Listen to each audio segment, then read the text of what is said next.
90 years ago, the Virginia Farm Bureau made our local farmers a promise to protect and preserve a way of life they work so hard to establish. Today, our insurance agents work to protect all Virginians, not just farmers. We want to keep Virginia, Virginia. More information is at farmbureauadvantage.com. The remarkable soybean. From its oil, we get products like ink, candles, and paint. From its meal, we get a high-protein fiber used in foods and animal feeds. Natural soy is replacing chemicals and products you use every day. You can learn more about soybeans at vasoybean.com. Hey everybody, welcome to Virginia Farming. I'm Amy Rocher and I'm Jeff Ishii, as you know. And today we've got a really exciting show for you. Jeff, tell them what we're doing today. I'm looking forward to this. This is a very important topic today, Amy, because it's all about saving lives and keeping people healthy.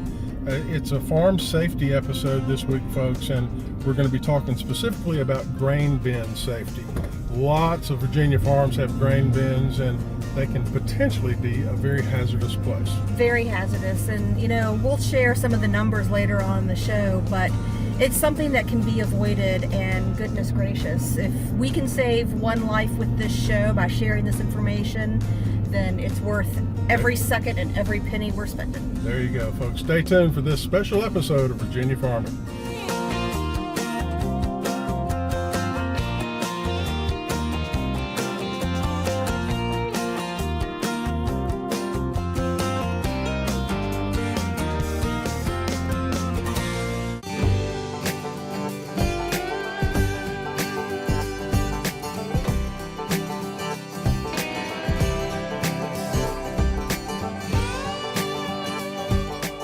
Well, Amy, here we are on the farm now in western Rockingham County in the beautiful Shenandoah Valley of Virginia. The first thing we have to do is say a special thank you to the Horst family for being our host today, and also Rockingham County Emergency Services and the Clover Hill Volunteer Fire Department for helping us all to learn about a very important topic today, and that is grain bin safety. Absolutely. You know, every farm, just because we're in Rockingham County, that doesn't mean everywhere else in the state is exempt, because these type of grain bin accidents happen all over the state every day, unfortunately. And if our folks watch this show and we can save one life doing this show, hey, our job here is done, right? Please don't turn the channel, folks. We're hoping to save one life today. It might be your life, it might be a relative's life, but grain bin safety, I'll tell you what, let's go find Doug and talk with him about grain bin safety. Good idea. So Doug, you're the captain and technical team leader for the fire and rescue team. Tell us a little bit about grain bins. They're all over the state of Virginia. Almost every farm has one. Tell us how you guys promote safety when it comes to grain bins. Well, and with the grain bins, there's not just one hazard. There's multiple hazards that can be encountered. Engulfment, oxygen displacement, entrapment with the machinery. So when we have the opportunity, we go out and talk about doing proper procedures, lockout, tag out, making sure it's ventilated, never working alone, and just general safety things to keep you safe, of things that you do every day and you don't think about but can quickly get you in harm's way. Well, and that's just it. It's the things that you do every day. And Jeff, you know, we talk about it all the time, how busy our farmers are and how usually they're shorthanded. The kids are in school, or their hired hand is not around to help them. And they jump in and do things really before they really think about it. But Doug, this is what is so important, that they stop and think. What is the first rule for grain bin safety if a farmer needs to go in and check something? The first would be, not to do it alone.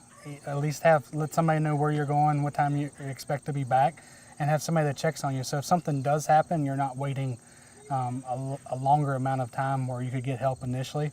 And then just to make sure, if the equipment's not running and you get in, you have it locked out, you've got it properly ventilated, so you don't have to worry about oxygen displacement or toxic gases before you enter the space. Of course, Amy, the stories that we hear generally through the media and the press, those are the ones that usually end in a tragedy, a fatality, but there are so many incidents across the Commonwealth of Virginia where 911 is never even called.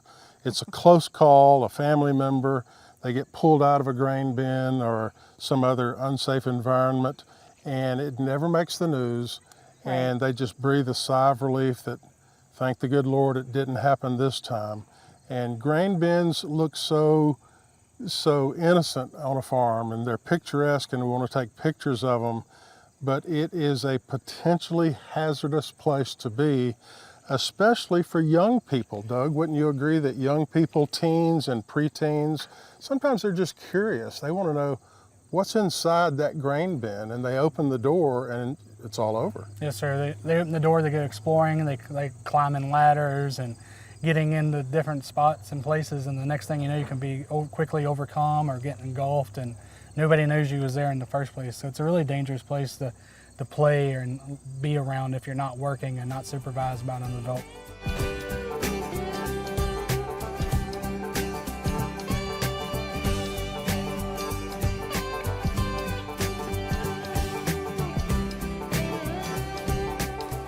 So, you know, we talk about the kids, and I always want to let parents know that you don't send your kids over to play on the neighbor's farm.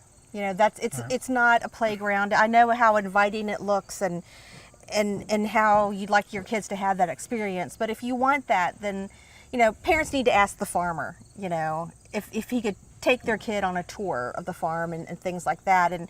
And farmers are very good about visitors when they come to the farm to work on safety issues with them. I think that's really important. Absolutely. So when we're talking about the grain bin safety, I want to talk a little bit about other type of grain storage, because there's silos as well. So there's multiple things that could go on and that could go wrong. Can you talk a little bit about some of the other safety issues involved with not just grain bins, but silos? With the grain bins, silos, unloading the trucks, it's pretty much all the same hazards, just the different configurations, but it could be engulfment, where the product comes and surrounds you, and if it gets you deep enough, you're not going to be able to breathe properly, or you could be completely submerged under the product. The oxygen displacement, where the dust and everything is pushing the oxygen out of the space, and then depending on how low it gets, your body starts shutting down, or the toxic gases just from being in a confined space. So the hazards are the same regardless of the configuration or what kind of container you're in. So use the same precautions regardless. Yes. Okay. Doug, I'd like for you to talk a little bit about a term that I know farmers will be familiar with when they're working with grains such as soybeans and corn, and they have a high moisture product coming out of the field, such as we see here, something called bridging. What is that? Bridging is when it clumps together and it looks secure. It can be on the walls and can fall down on you, or it can be on the ground or the surface that you'll be walking on. So it looks like that's a stable piece, and it's bridged over, so there's a gap underneath. So when you step and break through it, you end up falling a lot farther than expected. Yeah. So some of the things we do to combat that is for our scene survey, when we're starting to look at the scene, we'll scan the walls, we'll start looking for stuff like that to be aware of. And as we're walking in, we'll start looking for the discoloration, trying to pick it out that it's there. And we have things that spread our surface weight out. We call them ground pads. So we have a couple different options where we can use and slide that in. That does a couple things. One, if it is bridged over, we don't fall through. And two, it helps us work so we're not trudging through grain. It keeps us on top of the grain and spreads our weight out, so the we're not tiring them out from having to shuffle through the grain to get to where they're going. If you will, just walk us through this drill that we just observed on this beautiful farm here in Rockingham County, Virginia. We want to thank the Horst family for being our host of this particular episode. And just walk us through this drill as if you had just arrived on site. Well, the first thing we do is meet with the farmer or whoever called 911. We want to gain all the information we can. See if, are we dealing with one person, multiple people? We'll start looking at that. The next thing we do is start controlling the hazards. So we would work with the farmer or the owner to do lockout, tag out, make sure the auger's turned off and all of that. And then we'll look at our access, whether we have to go on top of the silo or we can use a door on the bottom. Regardless of our entry point, it's going to be a confined space for us. So we go back to our confined space training, following all of our OSHA standards. We'll start filling out our confined space paperwork. We'll start air monitoring and preparing for a confined space entry. All right. And in a moment, we're going to have you walk us through these procedures and take a closer look at the safety features that are built into these grain bins to help prevent these type of accidents. But I'd like to ask in summary, what would be your advice to the farmer who works around grain bins every day, almost every day of the year? What would be your advice? You know, if you're going to get in, let somebody know you're getting in. Make sure the space is well ventilated. All the electrical equipment or machinery is not, everything's turned off, locked out, tag out if possible. And, you know, just be aware before you get in of what these hazards are. And if something happens, to call us. You know, we'll work with the farmers and the owners. They're the subject matter experts on their equipment. We work with them. We don't come in and take over. We make it a joint effort and work with them to have the best outcomes. So. One other thing I'd like for you to verbally describe to us and tell us about the importance is the safety harness. We had some of your workers wearing the safety harness. Talk about why that's important. The safety harness, if they're climbing, it gives them a point of connection. So if they slip and fall, they're not falling the full length, it catches them. If you're making a horizontal entry like we was here, it keeps, if something would happen, a catastrophic engulfment where the grain come around them, it gives us a way, one, we can pull them back out, or if we're unable to pull them out, we know where they're at and we can get to them. So we're not probing and starting late. We knew exactly where to start the work. Is the harness system something that the farmers should be using if they're going in, especially towards the top of these grain bins? It would definitely, you know, make the job a lot safer as you're climbing. Some of the ladders are caged and offer some protection, but definitely wearing a harness and have some sort of climbing system. If you do slip, you know, your boots are muddy, they're wet, they're out in all weather conditions, it would help with climbing and just make things a lot safer. If you're standing on top of a platform and you have your harness, you can hook in. So if you slip or anything, it keeps. If you're on one of these bridges and it goes down, then you've got something kind of to possibly pull yourself back up with? That would be a little bit more intense. You would have to have some pulleys and stuff, but just the harness itself would offer the fall protection so you're not falling if something happens. So if you're in a grain bin and you've stumbled on one of these bridges and you're working, trying to maybe dislodge something, and this bridge gives away and you find yourself being engulfed, what do you do? What's the number one? The best thing, put your arms out, spread your weight out. As your weight is more concentrated, that's going to help you start sinking into the ground. So if you spread your arms out, try to spread your weight out as much as possible. And the biggest thing, and it's easy to say not to panic, but you know, you have to really control yourself, not panic, spread your weight out, and just, you know, that's notify the person that you had working with you that you need help, and just remain calm. Slow your breathing down, just calm down and keep your weight. Because if you panic, you try to swim and try to get out, you're just going to keep the grain, it's going to keep cascading down on you. So it's going to impact you further then. Yeah, so if you're struggling, I can see where people describe it like a quicksand, right. A sensation where you're struggling, and as you struggle, you're sinking. Yeah, and you can see from just walking in, just the footsteps was making grain cascade down. So if you're getting in there, you're panicking, it's going to make your body work harder. Your heart rate's going to go up. So the biggest thing, and it's hard to do. It's easy to say stay calm, but that's the biggest thing is just make yourself stay calm, lay out, spread your weight out, and just relax and get your partner that you was working with to call for help. So can you walk us through what we saw these guys do inside the grain bin? So this was obviously a simulation with a dummy. And you guys do this frequently to know how to tackle this problem if it ever occurs. But can you walk us through what the procedure is? If you go in this, you called it a horizontal because you're going in, you know, kind of level lower to the ground. Can you tell us what they did? So they entered the hole. The first, obviously our safety is the first primary, so they look for the bridges. We tested the air before they went in. The air was fine. It's dusty, so we put dust masks on everybody. We had the capabilities, if the air was bad or the dust was too bad, we can go into our inline air system, which leaves the bottles outside, and they've got a hose line that gives them air. It's easier to work, and we have SCBA's air tanks we could wear on our back. So we have a couple of different options. So once we go in and we make sure our safety is good, we go in, and the next thing is to access the patient.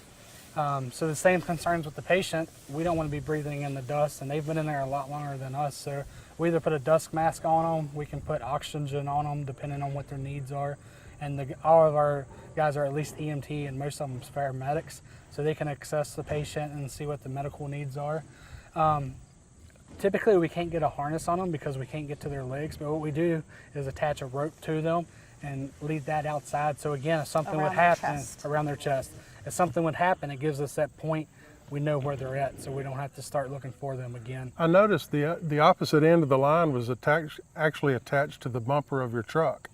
Mm-hmm. Yes, Is that intentionally? It is, because one of the OSHA standards is we have to meet a 5,000 pound anchor. So we use the frame of the vehicle for our anchor attachments. Goodness.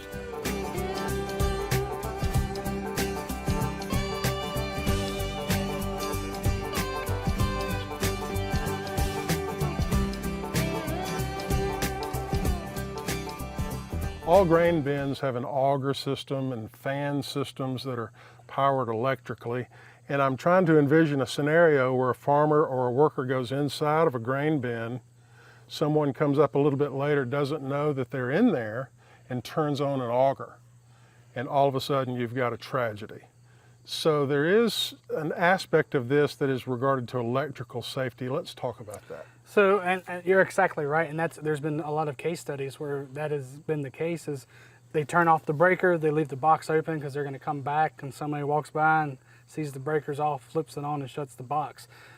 So for us, one of the first things that's also part of our confined space permit and OSHA requirements is the lockout tagout. So we've come up, we made sure the breaker to that auger, to that bin, we're going to kill everything to that bin. We're going to put it in the off position, and we're going to shut the box and put one of our tags on it. So the goal of the tag, it identifies who locked it out. So we locked it out, and then whoever locks it out will have the key, and that's the only person that can get into it. So you can also include everybody going in would put their locks on it. So that way nobody can unlock this until everybody is out of the space and physically can come over and unlock it. Now on an everyday farm level, and you can buy these at hardware stores and cooperative stores, I've seen them, just red danger tags that you can find almost anywhere. Something to let someone else know that someone's in the bin and that it is dangerous to turn on this piece of electrical equipment. Is that right? Right, yeah. So hardware stores, any electrical supply, any of the stores that sell that equipment like that, and that's all you need is just something. So when I walk by, I don't think I'm doing a good deed by turning your breaker back on. I know you've got this breaker off for a reason, and it says that. So. And you call this procedure? Lockout, tagout. Lockout, tagout. Remember that, farmers.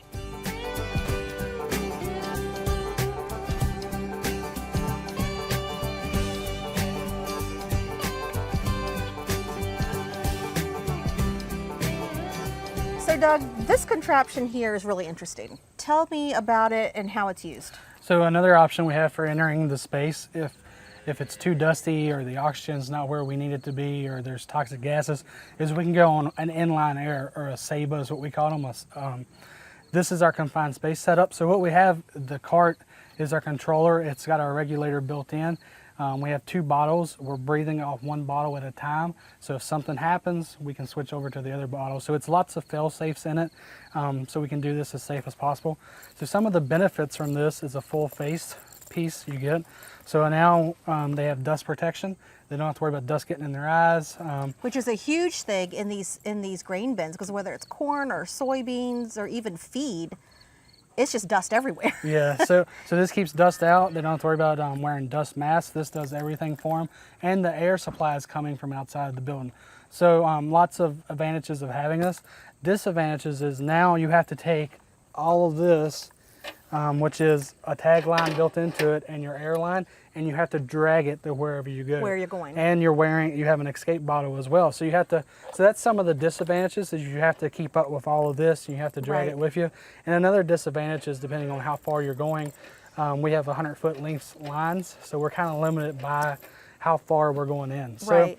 So we had it set out, the air was good, the dust wasn't bad, so everybody was in dust masks, and this is our backup plan for if something goes wrong, the guys can readily put these on and B, the rescue team. So we always would have this out as a backup as well. So your rescue team goes in with the dust mask, and they're also getting air, clean air. No, correct? not only if they're wearing this. So Right, if we they're wearing elected this. we elected to do dust masks because the air was good. We monitored it. All the numbers was really good, and the dust was really good. So we blew some air in to keep ventilation going. So you just did the what I call the doctor's mask, Yes, the dust mask. we just did the Okay. dust mask. Okay. And everybody felt comfortable with it. If they didn't feel comfortable, or it was really dusty, or we was worried about the oxygen changing, we would put everybody on this, and they would have it, and And- they could work this way. Now, you also said that the guys can take a portable unit, one of these. Do they have like an air tank that they can strap on? Yeah, that's would be our fire. We have our SCBAs, the ones that are on the fire engines. We Okay. could also wear those in. The same advantages, you don't have to worry about the dust. You get clean, fresh air. The disadvantages there is you're wearing it on your back, and you can only work as long as your tank allows. So Right. typically 30 minutes work. So you have to think about then travel time to the spot they're working and back. And back. So there's advantages and disadvantages of all three systems, and we look at what we're doing, the scope of the work, and what the conditions are when we decide which option we're using.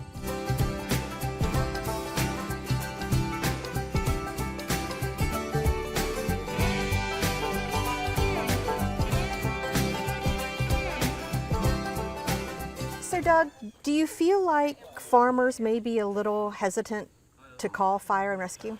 I think they are. I think the misconception is that we're going to show up with our axes and start tearing up stuff and not listening to anything they say. And that's the complete opposite of the case. We're going to show up, we're going to work with the farmer, we're going to see what the best access is. We're not familiar with this equipment, we don't work with it every day. So we're going to ask, how do we turn this off? How do we do this? And we want you on site because you're the subject matter expert. We want to work with you.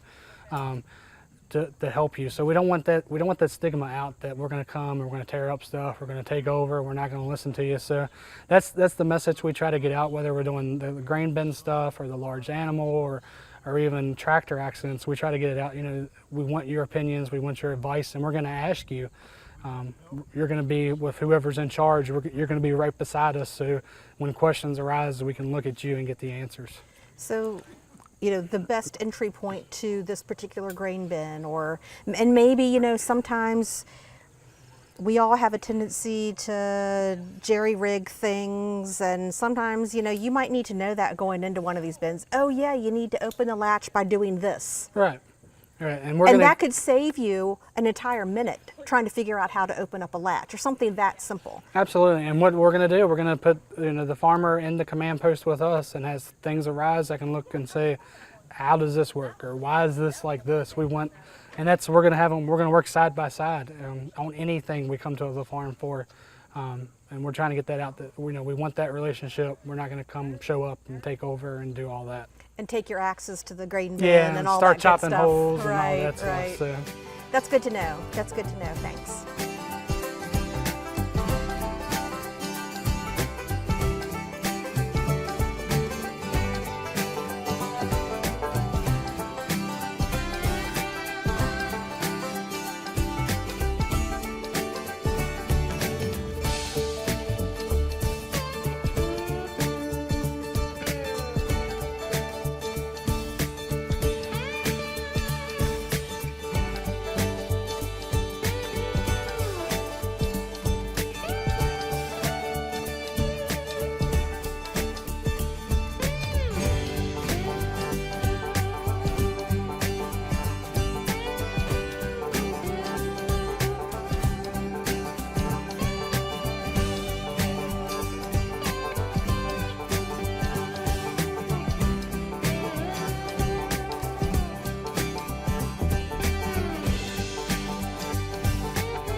90 years ago, the Virginia Farm Bureau made our local farmers a promise to protect and preserve a way of life they worked so hard to establish. We want to keep Virginia, Virginia. Anyone can be a Farm Bureau member, and there's a local Farm Bureau in every county. More information is at vafarmbureau.org.